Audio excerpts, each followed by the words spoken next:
Hello welcome back student. હું નિલેશ બાવળિયા શ્રી વાત્સલ્ય ક્લાસીસમાં આપનું હાર્દિક સ્વાગત કરું છું. આપણે જોઈ રહ્યા છીએ ચેપ્ટર 3 દ્વિચલ સુરેખ સમીકરણ યુગ્મ સ્વાધ્યાય છે 3.3 એનો ક્વેશ્ચન નંબર 2 એનો દાખલા નંબર 5 એટલે કે આ સ્વાધ્યાય 3.3 નો છેલ્લો દાખલો બહુ અગત્યનો છે. થોડોક તમે સમજશો તો આવડી જશે. ડિફિકલ્ટી છે પણ બહુ ઈઝી છે. આવો દાખલો બોર્ડની અંદર વારંવાર પૂછાય છે. 3 માર્કની અંદર આ દાખલો હોય છે. ખાસ જોજો કેવી રીતે થાય છે. રકમ મેં અહીંયા લખેલી છે, શું લખી છે, અને વ્યવસ્થિત એનું સોલ્યુશન અહીંયા કરું છું. એકવાર શીખી લેશો, બીજી વાર શીખવાની જરૂર પડશે નહીં. બરોબર? તો જુઓ, એક પ્રતિષ્ઠિત પુસ્તકાલય પ્રથમ 3 દિવસનું એક પુસ્તકનું નિશ્ચિત ભાડું લે છે અને પછીના પ્રત્યેક દિવસ દીઠ અતિરિક્ત ભાડું લે છે. સરિતા 7 દિવસ પુસ્તક રાખવા ₹27 ચૂકવે છે. સૂચિ 5 દિવસ પુસ્તક રાખવાના ₹21 ચૂકવે છે. તો નિશ્ચિત ભાડું અને પ્રત્યેક વધારાના દિવસનું ભાડું શોધો. એક પુસ્તકાલય છે, એમાં સરિતા છે એક પુસ્તક લેવા જાય છે. એમાં 3 દિવસનું નિશ્ચિત ભાડું છે કે 3 દિવસ બુક લે એટલે 3 દિવસનું નિશ્ચિત ભાડું એને ભરી દેવાનું.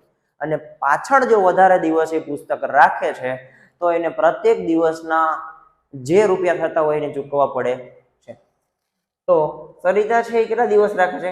7 દિવસ પુસ્તક રાખે છે અને સૂચિ છે એ 5 દિવસ પુસ્તક રાખે છે. તો આપણને ખબર નથી કે નિશ્ચિત ભાડું શું છે અને પ્રત્યેક દિવસનું ભાડું શું થશે. તો શોધવાનું છે આપણે. પહેલા સૌપ્રથમ તો શું કરવું પડશે? ધારવું પડશે. તો ધ્યાન અહીંયા રાખજો.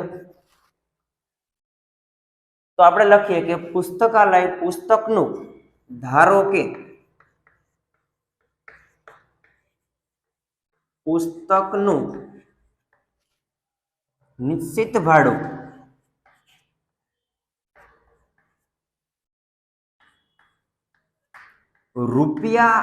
₹X છે. આપણને ખબર નથી. અને પ્રત્યેક દિવસનું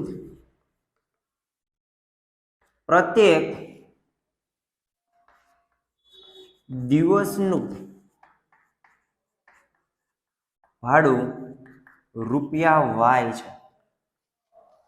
આપણને ખબર છે નહીં કેટલું છે, એટલે ધારી લીધું. હવે પેલી શરત આપણને શું આપેલી છે જુઓ. સરિતા 7 દિવસ પુસ્તક રાખવા ₹27 દે છે. કેટલા દિવસ રાખે છે? 7 દિવસ. હવે 7 દિવસ રાખે તો 3 દિવસનું ભાડું તો કેવું હોય? નિશ્ચિત ભાડું.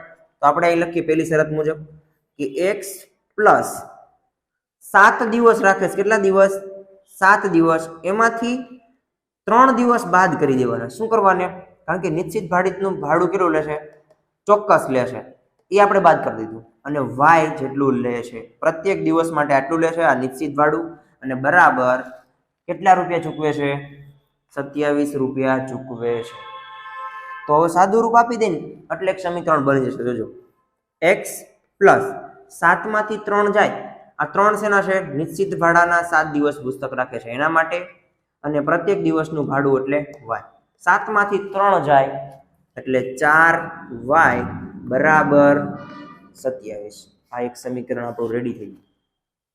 લોપની રીતે દાખલો ગણવાનો છે. એક સમીકરણ આપણું રેડી થઈ ગયું. બીજી શરત જોઈ લે એટલે બીજું સમીકરણ રેડી.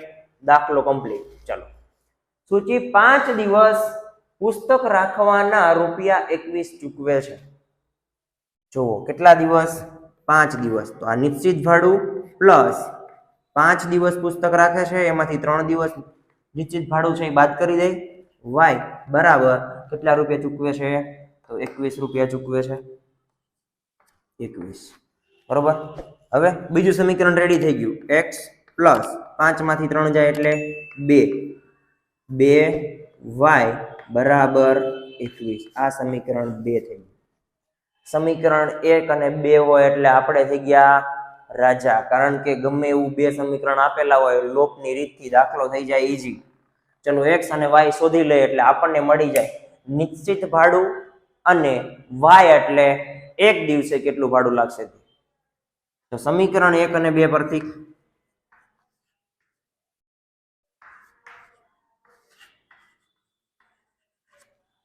જો પ્રથમ સમીકરણ શું આપ્યું છે? X plus 4Y. x plus 4y is equal to 27 અને બીજું સમીકરણ છે x પ્લસ 2y બરાબર 21. ચલો બે સમીકરણ રેડી. ઉડાડવા માટે એકને ગુણવા પણ નહોતું એટલે ગુણ્યા નથી. ડાયરેક્ટ આપણે શું કરી નાખશું, બીજા સમીકરણની નિશાની છે બદલી નાખશું. Minus minus minus. ચલો જોવો જોઈએ, x plus x minus cut થઈ ગયા.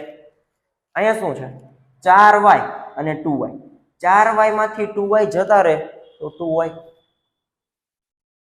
બરાબર આ માઇનસ 27 માંથી 21 જાય એટલે કેટલા વધે 6. મૂકી દીધા 6. તો y બરાબર 6 ના છેદમાં 2 ગુણાકારમાં છે ઓલી બાજુ જાય એટલે છેદમાં 2 તેરી અને 6. તો y બરાબર 3. આપણને પ્રત્યેક દિવસે લાગતું ભાડું મળી ગયું. કેટલા રૂપિયા? 3 રૂપિયા. હવે આપણે શું શોધવાનું છે? નિશ્ચિત ભાડું. ગમે એક સમીકરણની અંદર આપણે એક y ની કિંમત મૂકી દે એટલે આપણને મળી ગયો x. ચલો સમીકરણ 1 ની અંદર જ y ની કિંમત મૂકી દે. સમીકરણ 1 માં y બરાબર 3 મૂકતા, ચલો સમીકરણ 1 શું આપ્યું છે? x plus 4y is equal to 27. x plus 4y is equal to 27. ચલો મૂકી દે કિંમત. y ની જગ્યાએ 3 તો x પ્લસ 4 y ની જગ્યાએ કેટલા? 3 બરાબર 27. ધ્યાન રાખજો. હવે શું કરું જોજો, x પ્લસ 4 તેરી 12 ઇઝ ઇક્વલ ટુ 27. આટલું થઈ ગયું. હવે સાદું રૂપ આપી દો તો x આ 12 છે બરાબર ની ઓલું બાજુ કેવા થઈ જશે માઇનસ. તો x બરાબર 27 માઇનસ 12. 27 માંથી 12 જાય એટલે કેટલા વધે? 15. તો x બરાબર 15. ચલો x બરાબર કેટલા મળી ગયા? 15. નિશ્ચિત ભાડું આપણું કેટલું થઈ ગયું? રૂપિયા 15. 3 દિવસનું નિશ્ચિત ભાડું લેશે તો કેટલા લેતા હશે? 15 રૂપિયા. અહીં લખી શકાય કે આમ પુસ્તકાલયમાં એક પુસ્તકનું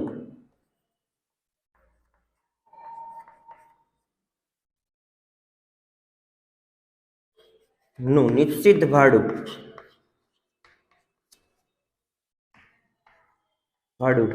રૂપિયા 15 અને પ્રત્યેક આગળના દિવસનું